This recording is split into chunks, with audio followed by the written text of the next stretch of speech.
Ligeia. And the will therein lieth which dieth not. Who knoweth the mysteries of the will with its vigour? For God is but a great will pervading all things by nature of its intentness.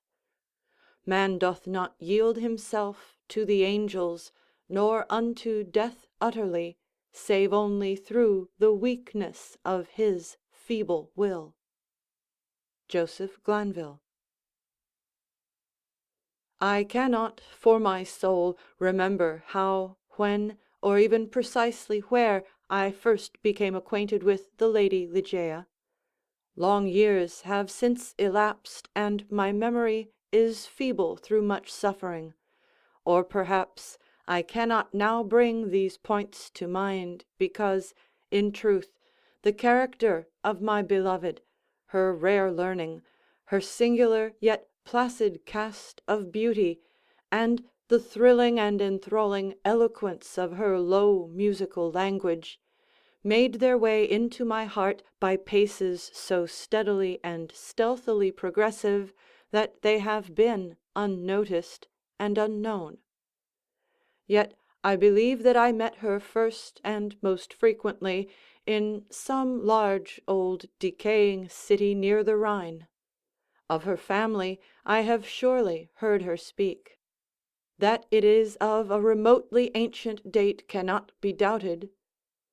Ligeia, Ligeia, in studies of a nature more than all else adapted to deaden impressions of the outward world, it is by that sweet word alone, by Ligeia, that I bring before mine eyes in fancy the image of her who is no more. And now, while I write, a recollection flashes upon me that I have never known the paternal name of her who was my friend and my betrothed, and who became the partner of my studies, and finally the wife of my bosom. Was it a playful charge on the part of my Ligeia? Or was it a test of my strength of affection that I should institute no inquiries upon this point? Or was it rather a caprice of my own, a wildly romantic offering on the shrine of the most passionate devotion? I but indistinctly recall the fact itself. What wonder that I have utterly forgotten the circumstances which originated or attended it?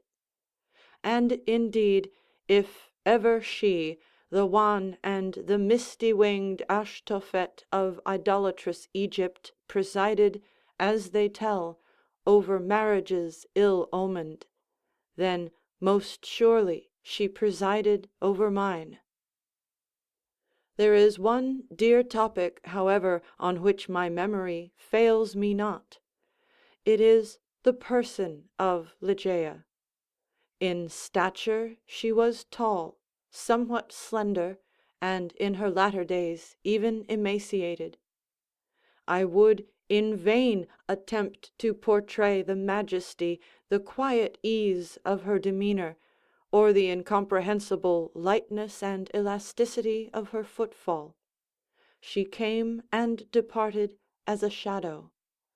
I was never made aware of her entrance into my closed study, save by the dear music of her low sweet voice, as she placed her marble hand upon my shoulder. In beauty of face no maiden ever equalled her. It was the radiance of an opium dream, an airy and spirit-lifting vision more wildly divine than the fantasies which hovered about the slumbering souls of the daughters of Delos. Yet her features were not of that regular mould which we have been falsely taught to worship in the classical labours of the heathen. There is no exquisite beauty, says Bacon, Lord Verulam, speaking truly of all the forms and genera of beauty, without some strangeness in the proportion. Yet although I saw that the features of Ligeia were not of a classic regularity, although I perceived that her loveliness was indeed exquisite, and felt that there was much of strangeness pervading it, yet I have tried in vain to detect the irregularity and to trace home my own perception of the strange. I examined the contour of the lofty and pale forehead. It was faultless. How cold indeed that word when applied to a majesty so divine! The skin rivaling the purest ivory, the commanding extent and repose, the gentle prominence of the regions above the temples. And then the raven black, the glossy, the luxuriant and naturally curling tresses, setting forth the full force of the Homeric epithet, hyacinthine. I looked at the delicate outlines of the nose, and nowhere but in the graceful medallions of the Hebrews had I beheld a similar perfection. There were the same luxurious smoothness of surface, the same scarcely perceptible tendency to the aquiline, the same harmoniously curved nostrils speaking the free spirit. I regarded the sweet mouth. Here was indeed the triumph of all things heavenly, the magnificent turn of the short upper lip, the soft voluptuous slumber of the under, the dimples which sported, and the color which spoke, the teeth glancing back with a brilliancy almost startling every ray of the holy light which fell upon them in her serene and placid, yet most exultingly radiant of all smiles. I scrutinized the formation of the chin, and here, too, I found the gentleness of breadth, the softness and the majesty, the fullness and the spirituality of the Greek, the contour which the god Apollo revealed but in a dream to Cleomenes, the son of the Athenian. And then I peered into the large eyes of Ligeia. For eyes we have no models in the remotely antique. It might have been, too, that in these eyes of my beloved lay the secret to which Lord Verulam alludes. They were, I must believe, far larger than the ordinary eyes of our own race. They were even fuller than the fullest of the gazelle eyes of the tribe of the valley of Nourjahad. Yet it was only at intervals, in moments of intense excitement, that this peculiarity became more than slightly noticeable in Ligeia; and at such moments was her beauty, in my heated fancy thus it appeared perhaps, the beauty of beings either above or apart from the earth, the beauty of the fabulous Houri of the Turk. The hue of the orbs was the most brilliant of black, and far over them hung jetty lashes of great length. The brows, slightly irregular in outline, had the same tint. The strangeness, however, which I found in the eyes was of a nature distinct from the formation, or the color, or the brilliancy of the features, and must, after all, be referred to the expression. Ah, word of no meaning, behind whose vast latitude of mere sound we entrench our ignorance of so much of the spiritual. The expression of the eyes of Ligeia. How for long hours have I pondered upon it! How have I through the whole of a midsummer night struggled to fathom it! What was it, that something more profound than the well of Democritus, which lay far within the pupils of my beloved? What was it? I was possessed with a passion to discover. Those eyes, those large, those shining, those divine orbs, they became to me twin stars of Leda, and I to them devoutest of astrologers. There is no point among the many incomprehensible anomalies of the science of mind more thrillingly exciting than the fact, never, I believe, noticed in the schools, that in our endeavors to recall to memory something long forgotten, we often find ourselves upon the very verge of remembrance without being able, in the end, to remember. And thus how frequently, in my intense scrutiny of Ligeia's eyes, have I felt approaching the full knowledge of their expression, felt it approaching, yet not quite be mine, and so at length entirely depart. And, strange, oh strangest mystery of all, I found in the commonest objects of the universe a circle of analogies to that expression. I mean to say that subsequently to the period when Ligeia's beauty passed into my spirit, there dwelling as in a shrine, I derived from many existences in the material world a sentiment such as I felt always aroused within me by her large and luminous orbs. Yet not the more could I define that sentiment, or analyze, or even steadily view it. I recognized it, let me repeat, sometimes in the survey of a rapidly growing vine, in the contemplation of a moth, a butterfly, a chrysalis, a stream of running water. I have felt it in the ocean, in the falling of a meteor.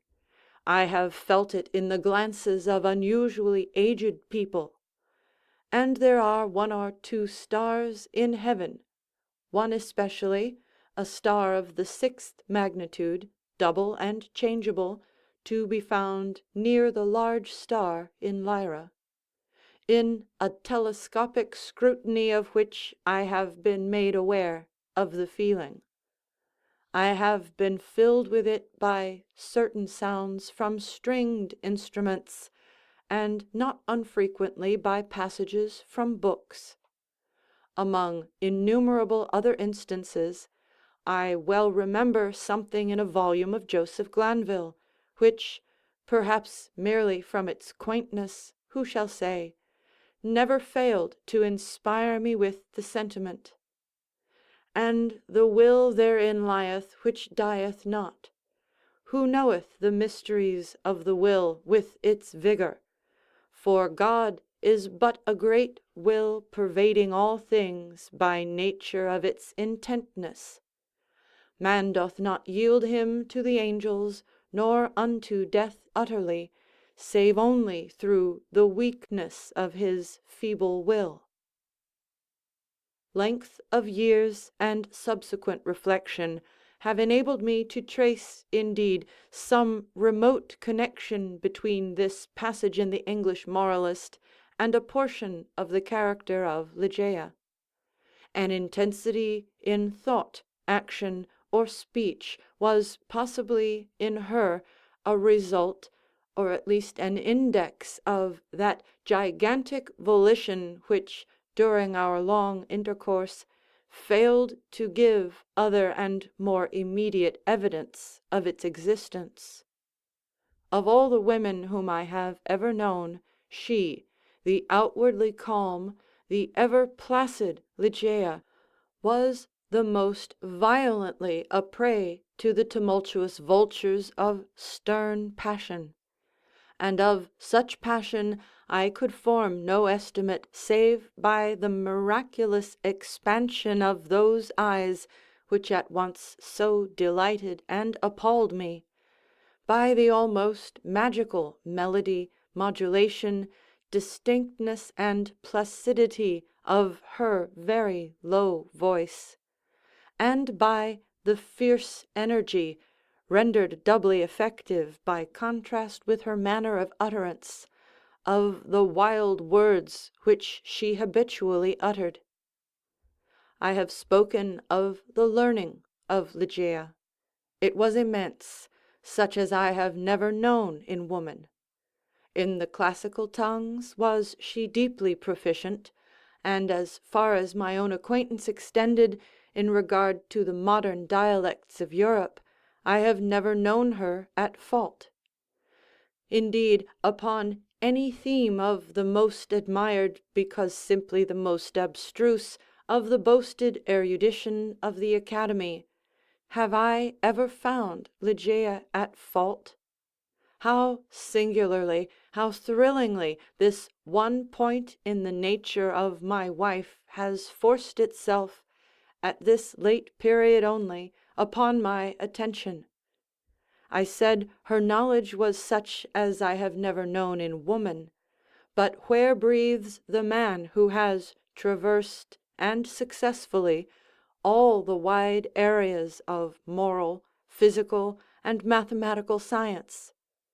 I saw not then what I now clearly perceive, that the acquisitions of Ligeia were gigantic, were astounding; yet I was sufficiently aware of her infinite supremacy to resign myself, with a childlike confidence, to her guidance through the chaotic world of metaphysical investigation at which I was most busily occupied during the earlier years of our marriage.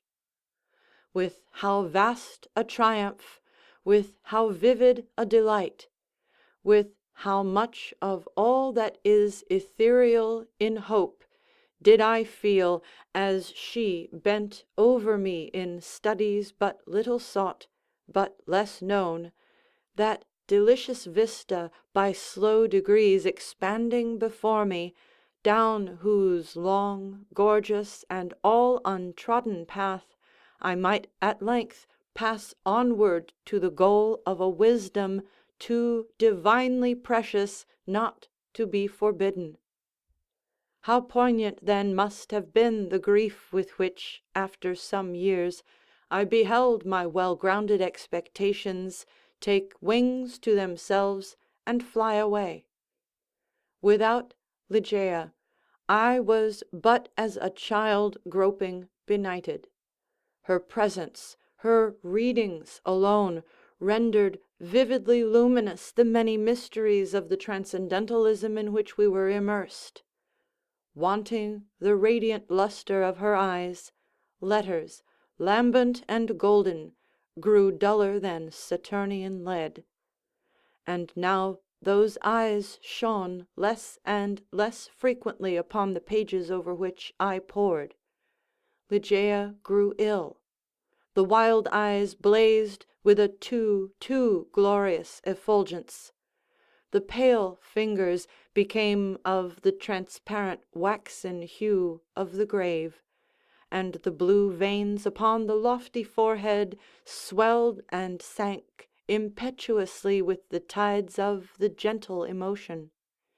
I saw that she must die, and I struggled desperately in spirit with the grim Azrael. And the struggles of the passionate wife were, to my astonishment, even more energetic than my own. There had been much in her stern nature to impress me with the belief that, to her, death would have come without its terrors. But not so. Words are impotent to convey any just idea of the fierceness of resistance with which she wrestled with the shadow. I groaned in anguish at the pitiable spectacle. I would have soothed, I would have reasoned, but in the intensity of her wild desire for life, but for life, solace and reason were the uttermost folly.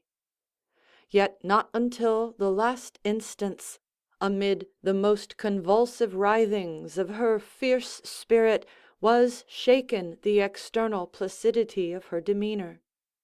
Her voice grew more gentle, grew more low, yet I would not wish to dwell upon the wild meaning of the quietly uttered words.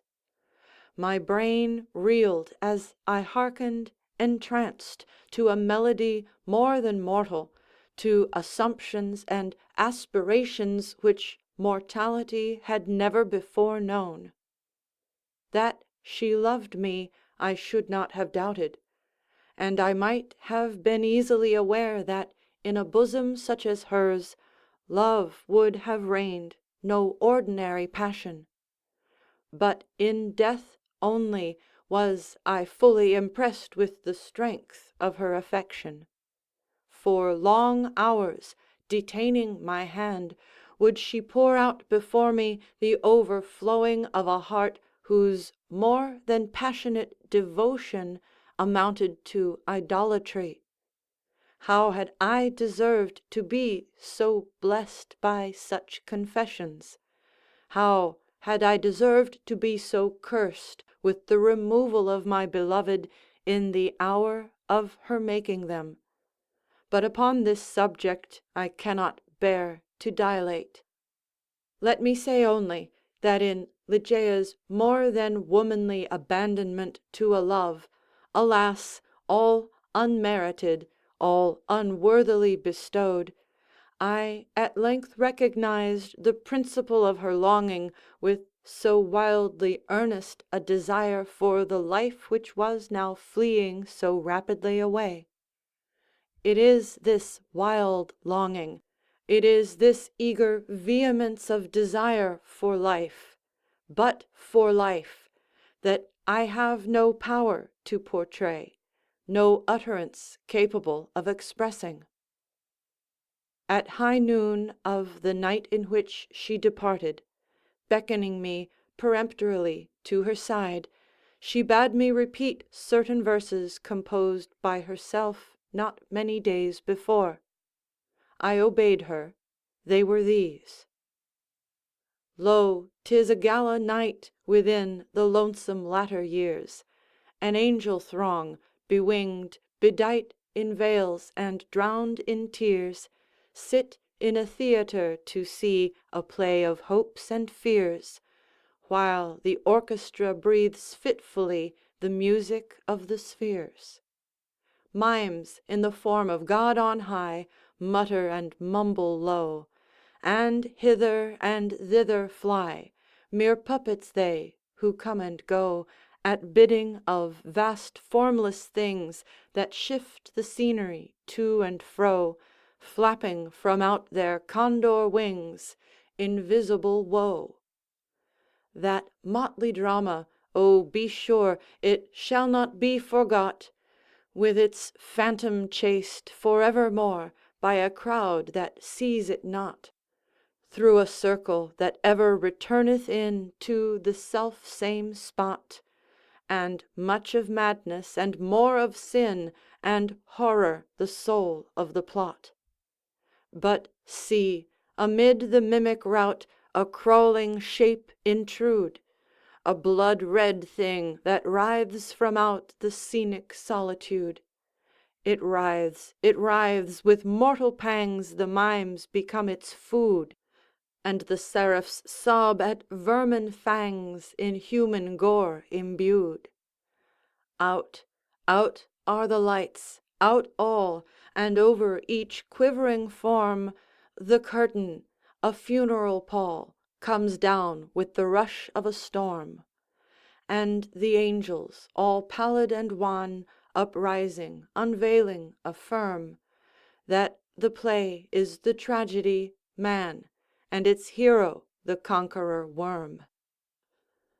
"O God!" half shrieked Ligeia, leaping to her feet and extending her arms aloft with a spasmodic movement as I made an end of these lines.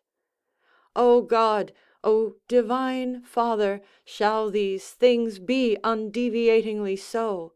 Shall this conqueror be not once conquered? Are we not part and parcel in thee, who knoweth the mysteries of the will with its vigor, Man doth not yield him to the angels, nor unto death utterly, save only through the weakness of his feeble will." And now, as if exhausted with emotion, she suffered her white arms to fall, and returned solemnly to her bed of death. And as she breathed her last sighs, there came mingled with them a low murmur from her lips. I bent to them my ear, and distinguished again the concluding words of the passage in Glanville: "Man doth not yield him to the angels, nor unto death utterly, save only through the weakness of his feeble will." She died, and I, crushed into the very dust with sorrow, could no longer endure the lonely desolation of my dwelling in the dim and decaying city by the Rhine. I had no lack of what the world calls wealth. Ligeia had brought me far more, very far more, than ordinarily falls to the lot of mortals. After a few months, therefore, of weary and aimless wandering, I purchased and put in some repair an abbey, which I shall not name, in one of the wildest and least frequented portions of fair England. The gloomy and dreary grandeur of the building, the almost savage aspect of the domain, the many melancholy and time-honored memories connected with both, had much in unison with the feelings of utter abandonment which had driven me into that remote and unsocial region of the country. Yet although the external abbey, with its verdant decay hanging about it, suffered but little alteration, I gave way, with a childlike perversity, and perchance with a faint hope of alleviating my sorrows, to a display of more than regal magnificence within. For such follies, even in childhood, I had imbibed a taste, and now they came back to me as if in the dotage of grief. Alas! I feel how much even of incipient madness might have been discovered in the gorgeous and fantastic draperies, in the solemn carvings of Egypt, in the wild cornices and furniture, in the bedlam patterns of the carpets of tufted gold. I had become a bounden slave in the trammels of opium, and my labors and my orders had taken a coloring from my dreams. But these absurdities I must not pause to detail. Let me speak only of that one chamber, ever accursed, whither in a moment of mental alienation I led from the altar as my bride, as the successor of the unforgotten Ligeia, the fair-haired and blue-eyed Lady Rowena Trevanion of Tremaine. There is no individual portion of the architecture and decoration of that bridal chamber which is not now visibly before me. Where were the souls of the haughty family of the bride, when, through thirst of gold, they permitted to pass the threshold of an apartment so bedecked, a maiden and a daughter so beloved? I have said that I minutely remember the details of the chamber, yet I am sadly forgetful on topics of deep moment; and here there was no system, no keeping in the fantastic display to take hold upon the memory. The room lay in a high turret of the castellated abbey, was pentagonal in shape, and of capacious size. Occupying the whole southern face of the pentagon was the sole window, an immense sheet of unbroken glass from Venice, a single pane, and tinted of a leaden hue, so that the rays of either the sun or moon passing through it fell with a ghastly lustre on the objects within. Over the upper portion of this huge window extended the trellis work of an aged vine, which clambered up the massy walls of the turret. The ceiling, of gloomy-looking oak, was excessively lofty, vaulted, and elaborately fretted with the wildest and most grotesque specimens of a semi-Gothic, semi-Druidical device. From out the most central recess of this melancholy vaulting depended by a single chain of gold with long links a huge censer of the same metal, Saracenic in pattern, and with many perforations so contrived that there writhed in and out of them, as if endued with a serpent vitality, a continual succession of parti-colored fires. Some few ottomans and golden candelabra of Eastern figure were in various stations about. And there was the couch, too, the bridal couch, of an Indian model, and low, and sculptured of solid ebony, with a pall-like canopy above. In each of the angles of the chamber stood on end a gigantic sarcophagus of black granite, from the tombs of the kings over against Luxor, with their aged lids full of immemorial sculpture. But in the draping of the apartment lay, alas, the chief fantasy of all. The lofty walls, gigantic in height, even unproportionably so, were hung from summit to foot in vast folds with a heavy and massive-looking tapestry of a material which was found alike as a carpet on the floor, as a covering for the ottomans and the ebony bed, as a canopy for the bed, and as the gorgeous volutes of the curtains which partially shaded the window. The material was the richest cloth of gold. It was spotted all over, at irregular intervals, with arabesque figures, about a foot in diameter, and wrought upon the cloth in patterns of the most jetty black. But these figures partook of the true character of the arabesque only when regarded from a single point of view. By a contrivance now common, and indeed traceable to a very remote period of antiquity, they were made changeable in aspect. To one entering the room, they bore the appearance of simple monstrosities; but upon a farther advance, this appearance gradually departed, and step by step, as the visitor moved his station in the chamber, he saw himself surrounded by an endless succession of the ghastly forms which belong to the superstition of the Norman, or arise in the guilty slumbers of the monk. The phantasmagoric effect was vastly heightened by the artificial introduction of a strong continual current of wind behind the draperies, giving a hideous and uneasy animation to the whole. In halls such as these, in a bridal chamber such as this, I passed, with the Lady of Tremaine, the unhallowed hours of the first month of our marriage, passed them with but little disquietude. That my wife dreaded the fierce moodiness of my temper, that she shunned me and loved me but little, I could not help perceiving, but it gave me rather pleasure than otherwise. I loathed her with a hatred belonging more to demon than to man.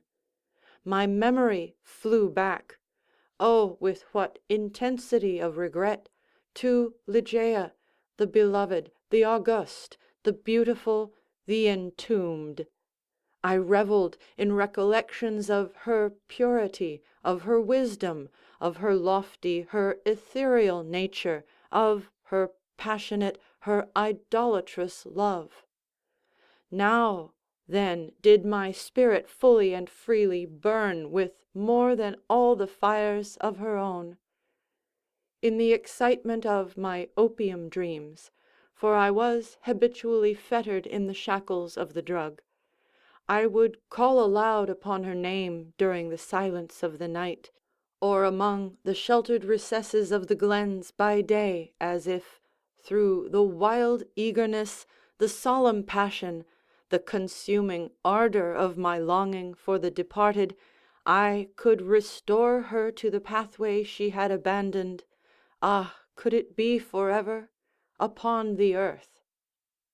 About the commencement of the 2nd month of the marriage, the Lady Rowena was attacked with sudden illness, from which her recovery was slow. The fever which consumed her rendered her nights uneasy, and in her perturbed state of half slumber she spoke of sounds and of motions in and about the chamber of the turret, which I concluded had no origin save in the distemper of her fancy, or perhaps in the phantasmagoric influences of the chamber itself. She became at length convalescent, finally well. Yet but a brief period elapsed ere a second, more violent disorder again threw her upon a bed of suffering, and from this attack her frame, at all times feeble, never altogether recovered. Her illnesses were, after this epoch, of alarming character and of more alarming recurrence, defying alike the knowledge and the great exertions of her physicians. With the increase of the chronic disease which had thus, apparently, taken too sure hold upon her constitution to be eradicated by human means, I could not fail to observe a similar increase in the nervous irritation of her temperament, and in her excitability by trivial causes of fear. She spoke again, and now more frequently and pertinaciously, of the sounds, of the slight sounds, and of the unusual motions among the tapestries to which she had formerly alluded. One night, near the closing in of September, she pressed this distressing subject with more than usual emphasis upon my attention. She had just awakened from an unquiet slumber, and I had been watching, with feelings half of anxiety, half of vague terror, the workings of her emaciated countenance.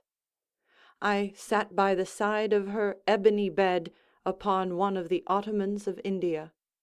She partly arose and spoke, in an earnest low whisper, of sounds which she then heard, but which I could not hear, of motions which she then saw, but which I could not perceive.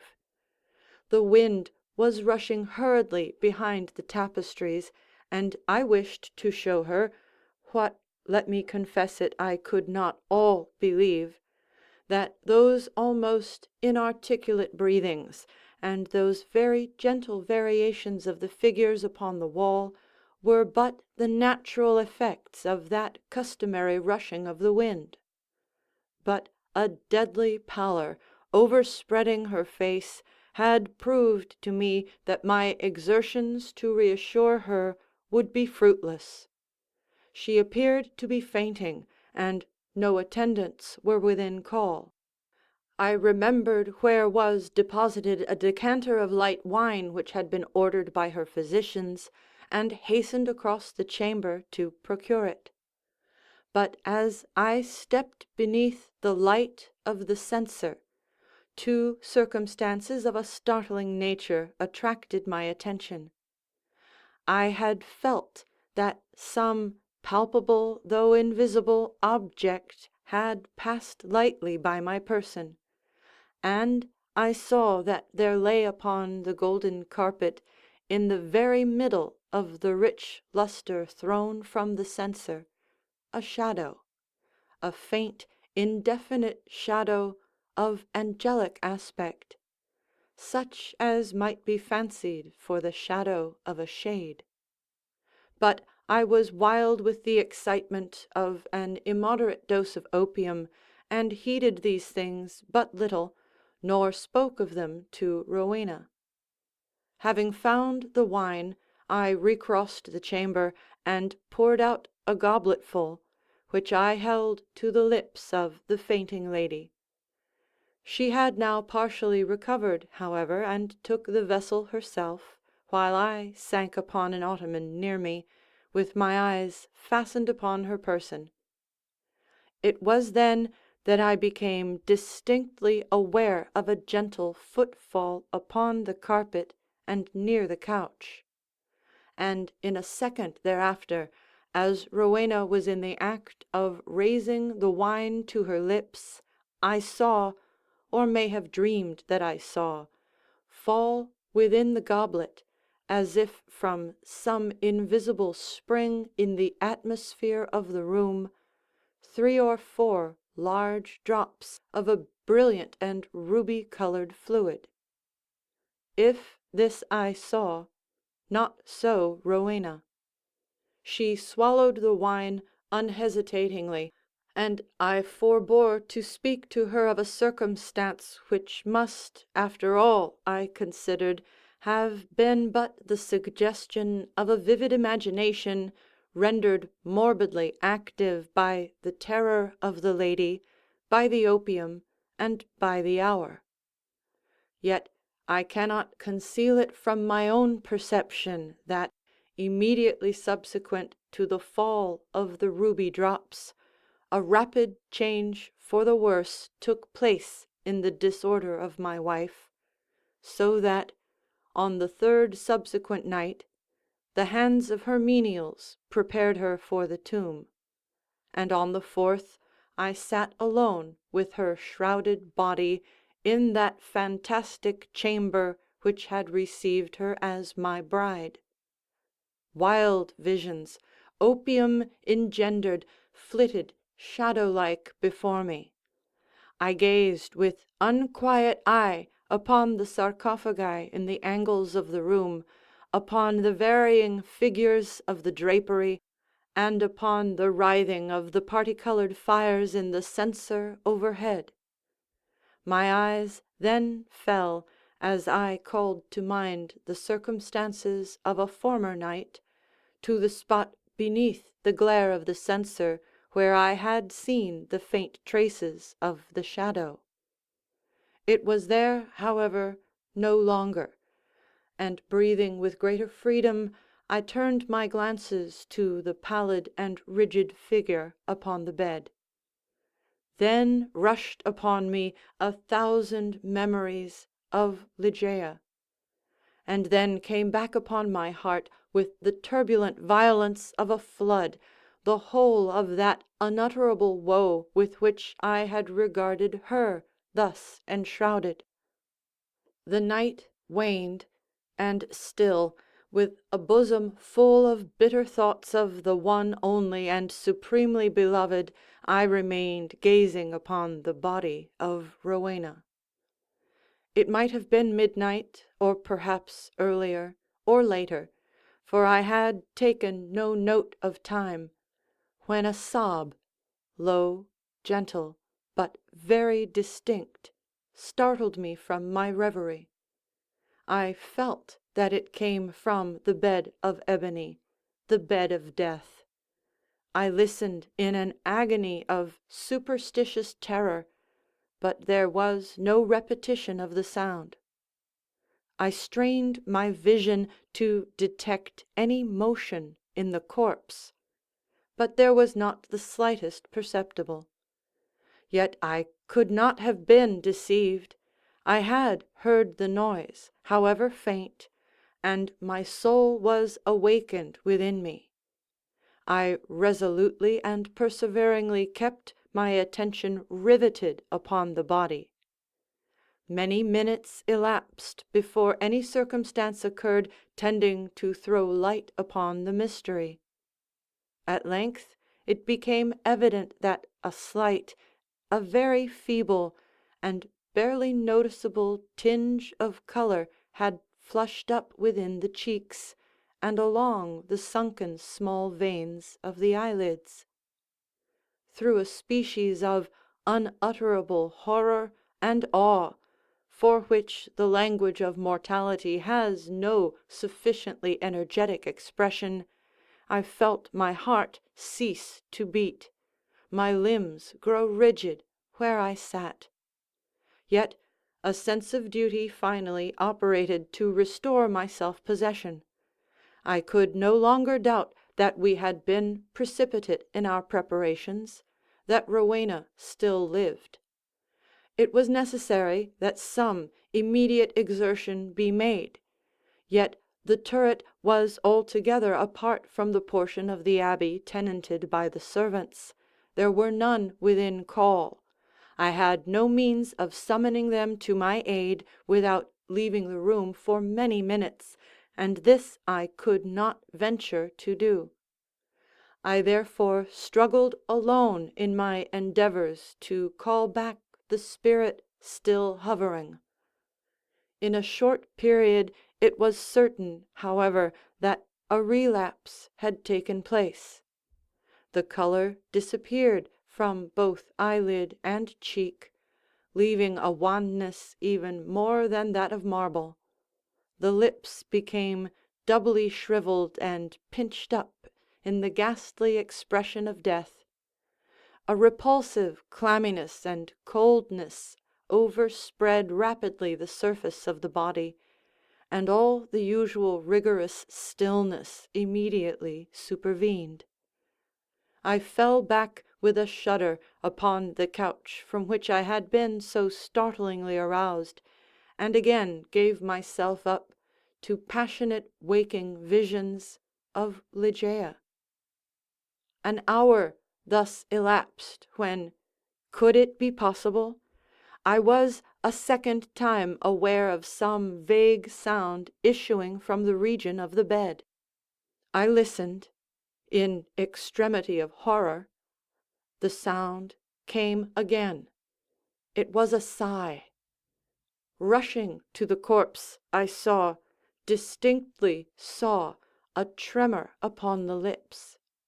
In a minute afterward they relaxed, disclosing a bright line of the pearly teeth. Amazement now struggled in my bosom with the profound awe which had hitherto reigned there alone.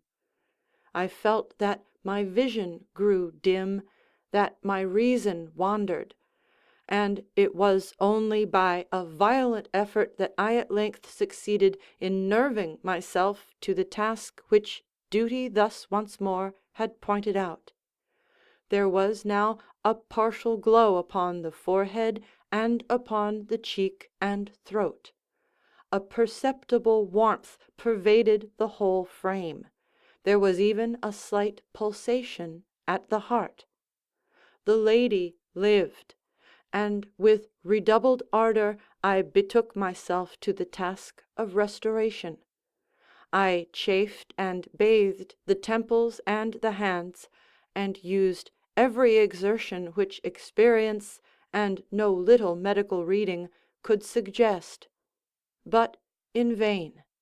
Suddenly the color fled, the pulsation ceased, the lips resumed the expression of the dead, and in an instant afterward the whole body took upon itself the icy chilliness, the livid hue, the intense rigidity, the sunken outline, and all the loathsome peculiarities of that which has been for many days a tenant of the tomb.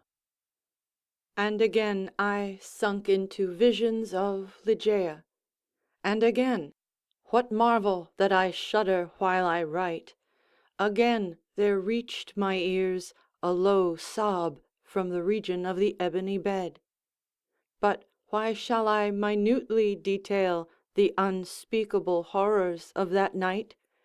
why shall I pause to relate how, time after time, until near the period of the grey dawn, this hideous drama of revivification was repeated, how each terrific relapse was only into a sterner and apparently more irredeemable death, how each agony wore the aspect of a struggle with some invisible foe, and how each struggle was succeeded by I know not what of wild change in the personal appearance of the corpse. Let me hurry to a conclusion. The greater part of the fearful night had worn away, and she who had been dead once again stirred, and now more vigorously than hitherto, although arousing from a dissolution more appalling in its utter hopelessness than any. I had long ceased to struggle or to move, and remained sitting rigidly upon the ottoman, a helpless prey to a whirl of violent emotions, of which extreme awe was perhaps the least terrible, the least consuming. The corpse, I repeat, stirred, and now more vigorously than before. The hues of life flushed up with unwonted energy into the countenance, the limbs relaxed, and, save that the eyelids were yet pressed heavily together, and that the bandages and draperies of the grave still imparted their charnel character to the figure, I might have dreamed that Rowena had indeed shaken off utterly the fetters of death. But if this idea was not even then altogether adopted, I could at least doubt no longer when, arising from the bed, tottering with feeble steps, with closed eyes, and with the manner of one bewildered in a dream, the thing that was enshrouded advanced boldly and palpably into the middle of the apartment. I trembled not, I stirred not, for a crowd of unutterable fancies connected with the air, the stature, the demeanor of the figure, rushing hurriedly through my brain, had paralyzed, had chilled me into stone.